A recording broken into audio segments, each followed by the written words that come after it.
Você já ouviu falar na sigla HSP? Highly Sensitive Person, que em tradução para o português, pessoas altamente sensíveis. Bom, no vídeo de hoje eu vou falar para vocês como que eu descobri ser uma pessoa altamente sensível. Para quem não me conhece, meu nome é Júlia de Paula, você pode me chamar de Ju.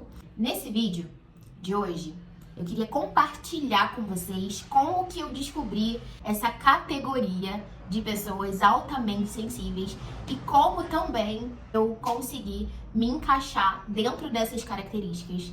E aí, pra gente fazer um panorama bem detalhado, já pega aí um café, um chá, vamos conversar sobre isso. Também deixa seu like aqui no vídeo, por favor, e também se inscreva para ajudar o canal a crescer e alcançar outras pessoas. Bom, do início, né? Pessoas altamente sensíveis. Que em português a gente não fala tanto a sigla HSP, mas fala a sigla PAS. PAS. Antes de falar sobre isso, eu vou compartilhar com vocês o que eu fui analisando durante a minha vida, o que eu fui percebendo e como que eu cheguei até essa conclusão dessa característica que eu tenho de ser uma pessoa altamente sensível. Começando pela minha infância, desde sempre eu sou uma pessoa muito reflexiva, muito pensativa, muito intensa, sabe? Profunda. E eu sou assim, gente, desde que eu sou criança. Desde sempre eu sou assim. Eu sempre fui aquela criança mais quietinha, aquela criança que os adultos falam assim: nossa, fulana não dá trabalho, é muito tranquila. Sempre fui essa criança. Isso foi se estendendo, né, ao longo da minha infância, da minha adolescência. Sempre lidei muito bem com momentos de solitude, apesar de ser filha única, né? E isso com certeza contribuía. Eu sempre fui uma criança, uma adolescente muito na minha, muito tranquila. Não dei trabalho pra ninguém. Sempre nesse lugar meio assim, né, na minha. Isso, gente, foi se estendendo pela minha vida, né? Faz parte da minha personalidade e até aí tudo bem. Sempre fui também uma pessoa de ponderar muito as coisas. Não sou impulsiva, eu pondero muito as coisas. É bem difícil eu tomar uma atitude por impulso. E eu sempre fui essa pessoa. O que mudou, né? Qual foi a chave que virou? Pra eu começar a pesquisar mais sobre essa característica. Primeiro, eu não sabia que ela existia. Mas, depois que eu casei, eu tenho 3 anos e meio de casada. E depois que eu casei, é normal que a gente veja ficar em evidência tanto as nossas qualidades como os nossos defeitos, porque a gente acaba sendo exposto a situações que antes a gente não era exposto, né? Então, assim, normal, né? Depois que a gente casa, muitas coisas acontecem, mudam na nossa vida. Eu comecei a reparar uma dificuldade muito grande. Por exemplo, coisa simples, coisa normal, né? Que pra um ser humano é normal. Tipo assim, casa bagunçada. Ok, casa bagunçada, vamos arrumar, né? Vamos botar as coisas no lugar. Mas isso, gente, me tirava, assim, do eixo, sabe? Eu, como trabalho em casa, de home office, impossível pra mim começar a trabalhar e ver que a casa tá bagunçada. Parece que eu não consigo, tipo assim, organizar a minha cabeça se o espaço ao meu redor tá bagunçado. E aí você pode pensar assim: ah, normal, Júlia, claro, né? Você trabalha em casa, você quer o ambiente organizado. Beleza. Toda característica que a gente vê na nossa vida que foge de uma normalidade, aí eu acho que é um ponto pra gente observar mais de perto. Porque, assim, coisas normais, que todo mundo passa, até aí, ok. Mas quando aquilo não sai da sua cabeça, aquilo te incomoda, aquilo te paralisa, aí é um ponto pra gente observar. E é o meu caso. Uma outra coisa que eu comecei a reparar também é quando eu recebo pessoas em casa. Então, assim, quando eu vou receber visita, ou quando os meus sogros vêm aqui, ou até mesmo a minha mãe, enfim. E eu vejo que a casa ela começa a ficar muito movimentada. A minha cabeça ela já começa a ficar atordoada. Eu tenho dificuldade de relaxar, sabe? Parece que eu tô sempre em alerta e aquilo me consome um pouco. Em vez de ser uma coisa prazerosa, acaba que se torna uma coisa meio incômoda. E não tem a ver com as pessoas, mas sim com o ambiente tá fora ali da minha tranquilidade, sabe? E aí foi um outro ponto que eu comecei também a observar. Lugares com muito barulho. Gente, eu sou uma pessoa muito sensível a barulho. Então, por exemplo, se eu vou pra algum lugar muito cheio, qualquer restaurante que esteja muito tumultuado, eu me esgoto muito fácil. Então, assim, eu tô naquele lugar, chego, ok, tá tudo bem, mas em poucos minutos eu já tô atordoada e já tô querendo ir embora e aquilo ali já me cansa. Lugar com música ao vivo pra mim é um pesadelo, gente, eu detesto. Não é pra mim. Me incomoda, eu não consigo prestar atenção nas conversas, sabe? Eu tenho esse prazer de conversar com as pessoas e quando eu tô num lugar assim, eu não consigo me concentrar. A pessoa tá falando e minha cabeça tá, tipo, focando no que tá à minha volta, sabe? Quando eu tenho uma semana onde eu tenho muitas programações ou muitos compromissos, assim, sociais, eu já começo a ficar meio que em alerta. E aí, eu já começo a tentar organizar na minha cabeça como é que vai ser a semana, no dia tal eu tenho que fazer tal coisa, no final de semana eu tenho que ver tal pessoa. E aí eu já começo a tentar organizar minha mente de forma que faça com que a minha semana seja uma semana fluida, sabe? Onde dê tudo certo, eu consiga encaixar todos os horários e compromissos. Só que, uma outra coisa que eu percebi também, esses compromissos, ao invés de eles se tornarem algo tipo assim, puxa, que legal, essa semana eu tenho várias coisas pra fazer, vou encontrar amigos e tal, eu já começava a ficar assim, meu Deus, tem muita coisa pra fazer. Meu marido, ele sempre brinca comigo, porque às vezes a gente tem alguns compromissos só durante a semana e eu falo assim, meu Deus, essa semana tá cheia de coisa pra fazer. Porque na minha cabeça são muitas coisas. E aí eu levo aquilo muito a sério, sabe? E aí, em vez de aproveitar, eu fico tensa em cumprir todos os compromissos, em não atrasar, em ter tempo pra fazer tudo que eu preciso fazer. E aí acaba me sobrecarregando. Obviamente, algo que me fez também perceber que eu tinha essa alta sensibilidade foi a quantidade de vezes nos últimos anos que eu tive praticamente uma estafa de trabalho, sabe? Um burnout. Eu sou muito suscetível à sobrecarga. Então, no meu trabalho, parecia que de tempos em tempos eu tava sempre chegando num limite. E tudo bem, a gente vive num mundo corrido, a gente tem hoje em dia muito trabalho pra fazer, que bom que a gente trabalha e tudo mais, ok, mas eu aproximo muito de um limite emocional e mental quando eu tô com demandas muito altas. Então, assim, eu não tenho uma facilidade muito grande em lidar com sobrecargas e pressões do trabalho. E isso me paralisa, gente, completamente. Eu fico paralisada, parece que meu cérebro ele entra em curto e eu fico, tipo, não sei o que fazer. E aí, nada funciona. Como eu falei, né? Essas coisas ficaram em evidência, principalmente depois que eu casei, né? Que a vida adulta chegou e as demandas chegaram. E foi quando eu comecei a pesquisar mais sobre o assunto, sabe? Eu comecei a fazer pesquisa dentro dessas características que eu tenho. E fui detalhando também, né? Fui escrevendo todos esses pontos, assim, né? Do que eu passava no meu dia, o que eu sentia quando tava de frente com determinada situação, o que me incomodava. Fui escrevendo isso, fui fazendo pesquisas e foi quando eu encontrei essa sigla, HSP, ou, em tradução para o português, pais de pessoas altamente sensíveis. E eu nunca tinha ouvido falar nisso, gente, nunca. E pra mim foi uma surpresa muito grande, porque quando eu comecei a ver as características, eu me encaixo em todas elas. Não só essas características que eu falei, como outras inúmeras características que pessoas altamente sensíveis têm. E que eu me identifiquei, assim, muito. Eu falei, gente, escreveram sobre mim. Eu sou essa pessoa, realmente. Não só nessas áreas que eu comentei aqui, que são áreas que só me deram, vamos dizer assim, um start, né, pra eu começar a pesquisar sobre isso.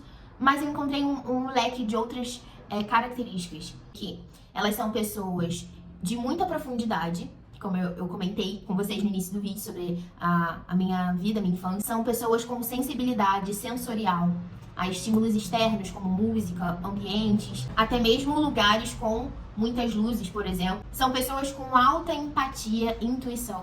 A gente tem emoções muito intensas e essa necessidade de ler o ambiente, entender o que está acontecendo com o outro, que está do nosso lado. E uma reação também aumentada a estímulos, tanto positivos quanto negativos. Sabe aquela coisa, tipo assim, quando algo é bom, é muito bom.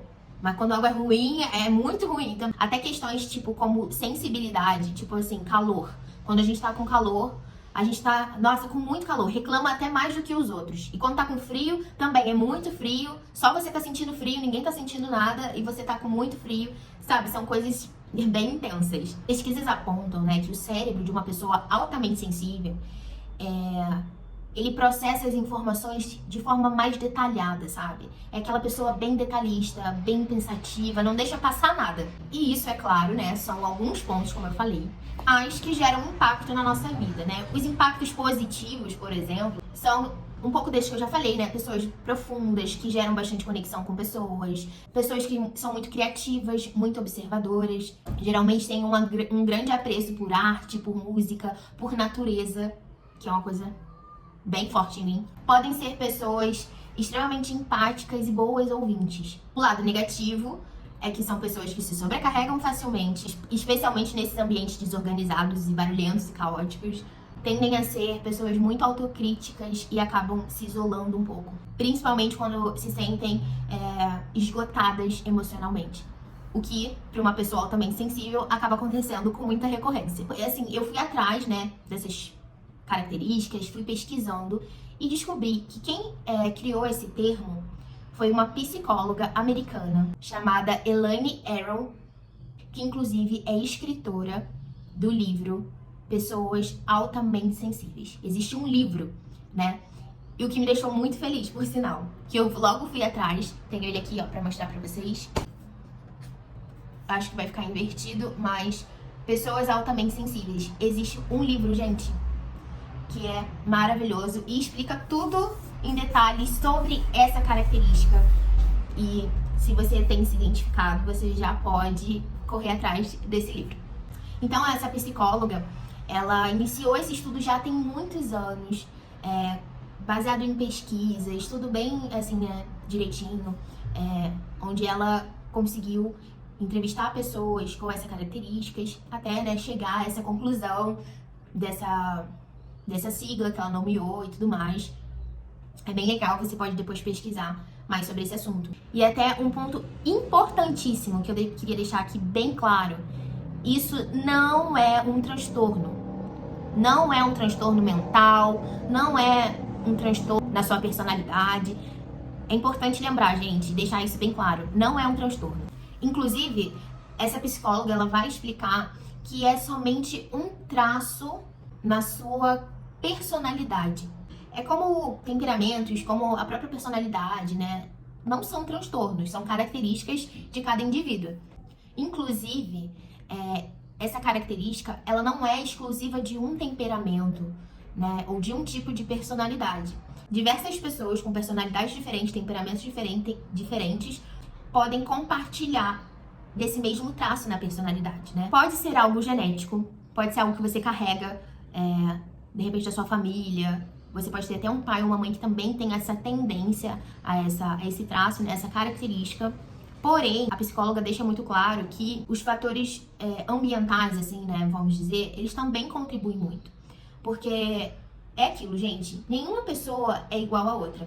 Ainda que a gente compartilhe, às vezes, o mesmo temperamento com alguém, ou uma personalidade parecida com a de alguém, os fatores culturais, sociais, econômicos, a forma de criação daquela pessoa, o ambiente no qual ela cresceu, tudo isso vai fazer com que ela seja diferente de você, mesmo que você compartilhe de um mesmo temperamento, por exemplo. Então é sempre importante levar isso em conta, porque às vezes uma pessoa que tem essa carga genética, já há uma tendência a ser assim, por causa de fatores externos da vida dela, ela nem vai desenvolver tanto essas características. E também pode acontecer o contrário, que são pessoas que não têm essa tendência, vamos dizer assim, geneticamente, mas por causa da forma de criação dela, do lugar onde ela nasceu, questão cultural, enfim, ela pode desenvolver essa alta sensibilidade. E é algo até que eu achei muito interessante, porque é algo que você pode adquirir ao longo da sua vida, mesmo que você não tenha nascido com essa tendência. E eu sei que para algumas pessoas, algumas pessoas podem até pensar assim, ai, nossa, mais uma coisa, mais uma característica, mais uma coisa que estão inventando, sabe? Mas eu vejo como um lado positivo também, que essas peculiaridades, elas sempre existiram, só que hoje em dia a gente tem mais acesso à informação e a gente tem mais acesso ao compartilhar dessas informações. Quando a gente começa a ver que nós não estamos sozinhos e quando a gente vê que a gente se encaixa em determinadas características, é muito natural que a gente gere uma identificação, né? Não estou só nisso, eu não estou sozinho nisso. A gente se sente pertencente a um grupo e eu acho que é por isso que cada vez mais a gente ouve pessoas falando sobre esses tipos de assunto, né? Eu acho que o ser humano, ele tá nessa busca de identificação e de encontrar um pertencimento a algum grupo, algo até que justifique determinados comportamentos. Sabe aquela sensação do tipo assim, nossa, não sou maluco? Tem pessoas que são parecidas comigo? Eu acho que isso é legal e é natural, sabe? Então esse vídeo, ele tem como objetivo esse compartilhar. Talvez você nunca ouviu falar disso, como eu, por um tempo também não sabia. Mas sempre achou que era diferente, sabe? Sempre se sentiu diferente das outras pessoas. E às vezes você fica pensando que tem algo errado com você, que é um defeito, que você, sabe, por que você é assim? Mas é uma característica sua. Agora, é claro, a dica que eu dou, que é muito importante, sobre qualquer assunto, gente. Eu já falei aqui no canal sobre ansiedade, já falei sobre outros assuntos também relacionados à nossa mente, né? A nossa saúde mental. Quando algo começa a fugir de uma normalidade, quando algo começa a trazer problemas pro nosso dia a dia, problemas pro nosso relacionamento, problemas pro nosso trabalho, se a gente vê que não tá sendo funcional a nossa vida, que tem algo errado, essa é a hora para você procurar ajuda. Não fica sozinho, tentando resolver, se martirizando, achando que tem algo errado com você. Mas essa é uma excelente hora para você procurar a ajuda de alguém. Procurar uma terapia, procurar ajuda médica, procurar um amigo para desabafar, para compartilhar, alguém da sua confiança. Tudo mais importante é você pegar essas informações e usar ao seu favor, para que você possa ter mais autoconhecimento, possa ter mais empatia com você, mais paciência para lidar com as situações. E quando a gente tem consciência dessas coisas, o fardo fica mais leve, sabe? Então é isso. Foi só um resumo, uma introdução sobre esse assunto. Eu queria muito que você deixasse aqui nos comentários se você conhece alguém assim, se você identifica isso em você, se você tem alguma dúvida sobre esse assunto, se você acha que você também é altamente sensível. Te encorajo também a pesquisar mais sobre isso, procurar outras fontes e outras informações de confiança. E compartilhe esse vídeo com alguém. E faça com que mais pessoas sejam alcançadas por esse conteúdo. Eu volto em breve para falar um pouco mais sobre isso. Espero que vocês tenham gostado. Deixe seu like e até o próximo vídeo. Tchau!